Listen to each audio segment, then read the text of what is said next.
आगरा से बड़ी खबर। आगरा में चंद्रशेखर आजाद की रैली, समर्थकों का जोश चरम पर।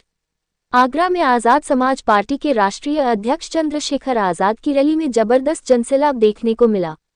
समर्थकों में अपने नेता की एक झलक पाने की ऐसी दीवानगी दिखी कि कई लोगों ने मर्यादाओं को तोड़ते हुए अपनी जान तक जोखिम में डाल दी।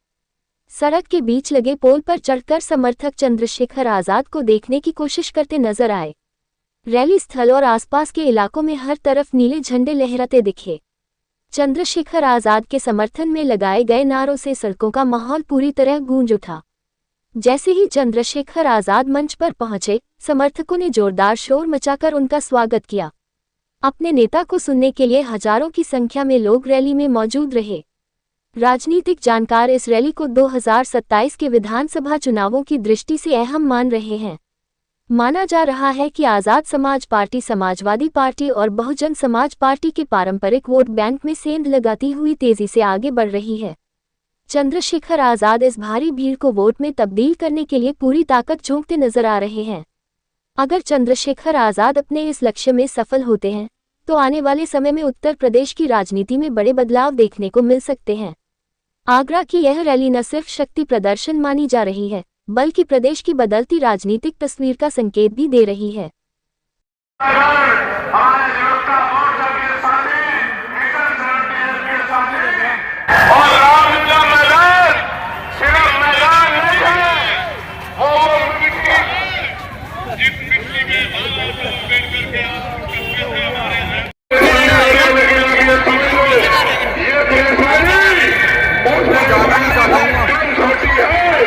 जब हमारे लोगों में चुन जाति अत्याचार होता है और आप सड़कों में खड़े होकर मुकाबला करते हो, मैं 1,15,00,000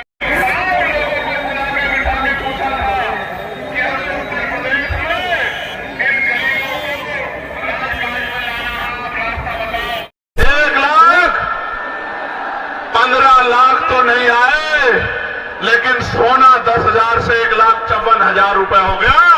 किसी गरीब के अंदर हिम्मत नहीं बन पा रही है कि वो शादी में सोने की व्यवस्था कर ले। मैं आपको कहना चाहता हूं, ये सोने का दाम ऐसे नहीं बढ़ा। हमारे प्रधानमंत्री जब मुख्यमंत्री हुआ करते थे गुजरात के, तो कहा करते थे कि रुपए की कीमत ऐसे नहीं गिरती है, रुपया गिरता है तो प्रधानमंत्री की साख गिरती है। लेकिन आज रुपया कहां चला गया, प्रधानमंत्री जी को नजर नहीं आता। मैं आपको कहना चाहता हूं, अमीरों की तिजोरियों में जो पैसा भ्रष्टाचार का उठा के रख लिया है, इस भ्रष्टाचार पे ऐसी चोट करेंगे कि इन अमीरों को भ्रष्टाचार का पैसा निकालना पड़ेगा और ये पैसा गरीबों के घरों तक पहुंचेगा। गरीबों के रोटी का व्यवस्था, कपड़े की व्यवस्था, पानी की व्यवस्था, शिक्षा की व्यवस्था और चिकित्सा व्यवस्था, इस भ्रष्टाचार के पैसे को अमीरों की तिजोरी से निकाल के गरीबों तक पहुंचाने का काम हम लोग करेंगे। प्यारे साथियों, बाबा साहब ने 1956 में जमीनों की बात की थी। मैं आपके सामने कहना चाहता हूं, पुरानी सरकारों ने जितनी जमीन दी थी गरीबों को, अति पिछड़ों को, दलितों को, चुन चुन के उन जमीनों को छीनने का काम सरकार कर रही है। असामी पट्टे हो या सीलिंग वाले पट्टे या कोई और पट्टे, सारे पट्टों को लगातार पिछड़े मुसलमानों को जो जगह थी छीनने का काम कर रही है। जब सरकार बड़े बड़े हाईवे बना के जमीन एक्वायर कर सकती है, तो भूमिहीन मजदूरों को, किसानों को क्यों नहीं जमीन दे सकती? सरकार के पास इसका कोई जवाब नहीं है। और जिन्होंने 70 साल में घर बना के जो लोग रह रहे हैं, जैसे मथुरा में एक बस्ती को उजाड़ने का काम सरकार करने की बात कर रही है, जहां गरीब, दलित, वाल्मीकि समाज के लोग रह रहे हैं। मैं सरकार को चेताना